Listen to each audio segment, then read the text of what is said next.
baiana tem? O que é que a baiana tem? Em 1929, Carmen Miranda foi apresentada a Josué de Barros, que trabalhava na rádio Roquete Pinto, e juntos compuseram o samba Não Vá-se Embora. O sucesso foi tanto que no ano seguinte, a artista já era uma das mais ouvidas nas rádios brasileiras, o que ficou melhor ainda quando seu primeiro álbum foi lançado. Entre os sucessos, a música Tá Aí, Eu Fiz de Tudo Pra Você Gostar de Mim, escrita por Joubert de Carvalho e interpretada por Carmen Miranda. Tá aí, eu fiz tudo pra você gostar de mim. O disco vendeu 35 mil cópias no ano de lançamento, um recorde para a época. Carmen Miranda passou a ser aclamada pela crítica como a maior cantora do Brasil e, ao mesmo tempo, a ser conhecida como a Pequena Notável, apelido dado pelo radialista César Ladeira, em referência à sua baixa estatura de 1,52 m.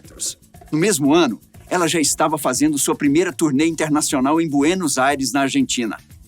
Em 1932, Carmen assinou um contrato de 2 anos na Rádio Mairinque Veiga, uma emissora carioca, tornando-se a primeira mulher a assinar um contrato com uma rádio no Brasil. 4 anos depois, ela foi declarada como a artista mais bem paga do rádio brasileiro. Vale dizer que Maria do Carmo Miranda da Cunha não era brasileira nata. Ela nasceu em 1909 em Marco de Canaveses, Portugal, e veio para o Brasil com seus pais aos 10 meses de vida.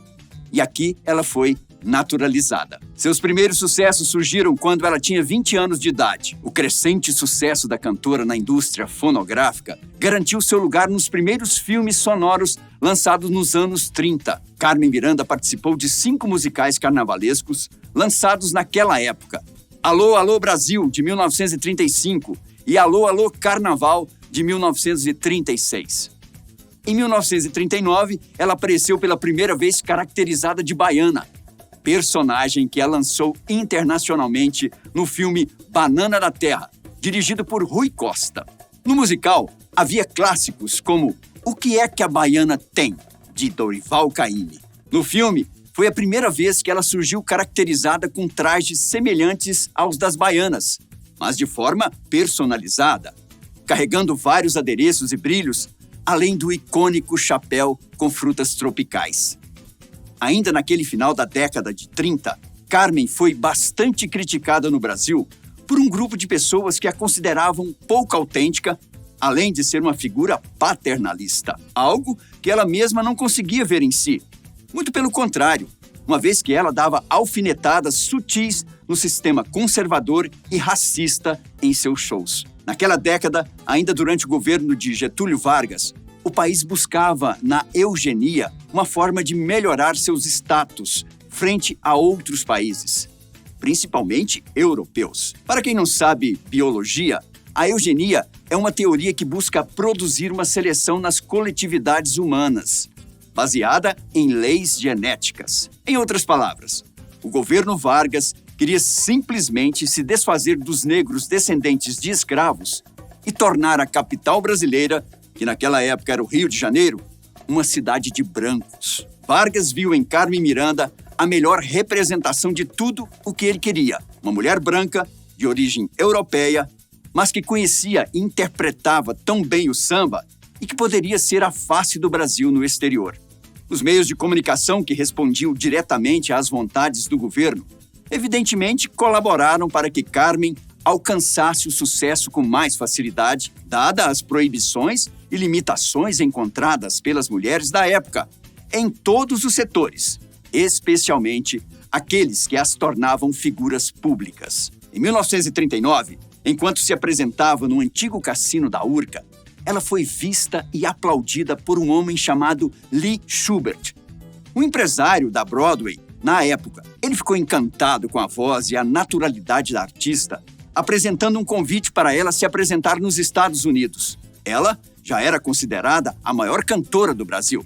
Não foi fácil, uma vez que Carmen só aceitou assinar o contrato se seu grupo, Bando da Lua, pudesse acompanhá-la.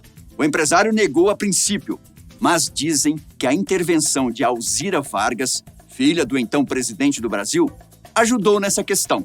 Fosse aqui, nos Estados Unidos, ou até mesmo em outro país em que o conservadorismo era bastante forte na época, Carmen costumava ser fotografada com as pernas à vista e ainda usando shorts apertados. Era como um grito de liberdade mal interpretado pela sociedade, que não via tal comportamento com bons olhos. Mesmo assim, sua voz invadia clubes e residências de todo o país.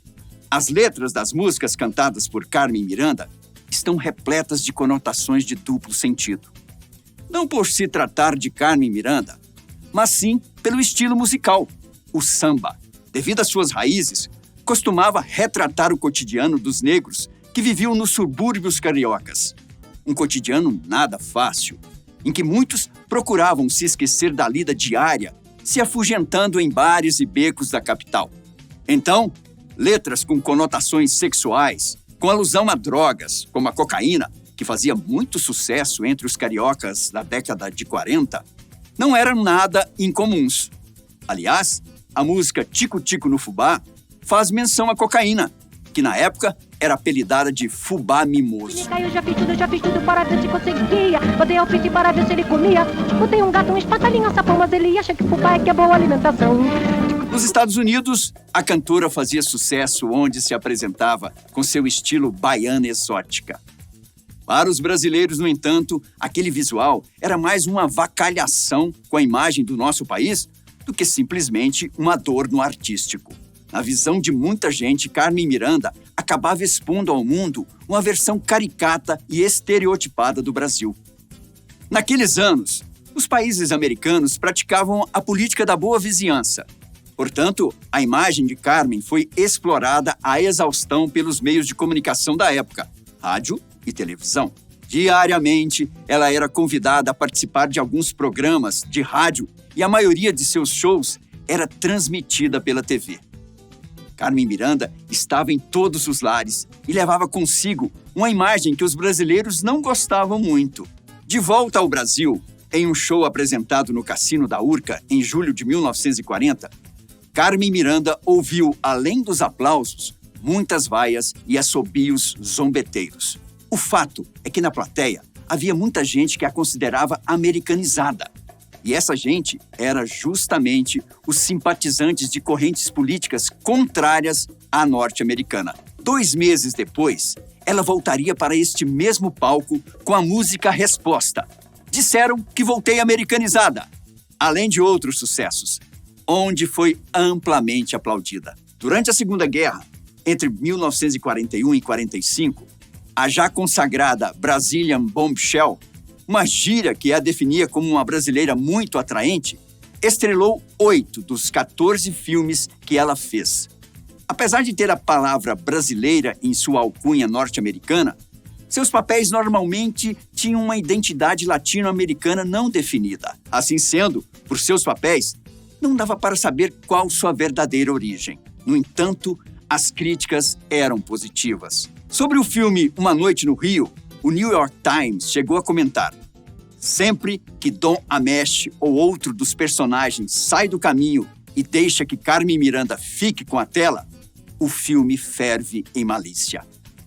Dom Ameche, diga-se de passagem, foi um ator estadunidense morto em 1993. Em março de 1941, Carmen viveu um dos seus momentos de glória, ao marcar as palmas de suas mãos e as plantas dos seus pés no cimento do Pátio das Estrelas, que se encontra onde atualmente é o Teatro IMAX chinês, na Hollywood Boulevard, em Los Angeles. Com o fim da guerra, inexplicavelmente, a Fox passou a produzir os filmes de Carmen em preto e branco, sinalizando uma certa falta de interesse pela pequena notável. Numa época em que a Technicolor atualizava seu equipamento para produzir e reproduzir em cores, certamente o artista que continuava com seus filmes em preto e branco era ultrapassado. Nos filmes Sonhos de Estrela, de 1945, e Se Eu Fosse Feliz, de 1946, vimos uma Carmen coadjuvante quase apagada. Porém, como citou um jornal australiano na época, o resultado não é um sucesso, mas a culpa é do diretor, não de Carmen. Desde o início de sua carreira americana, Carmen Miranda fez uso de barbitúricos para poder cumprir sua agenda.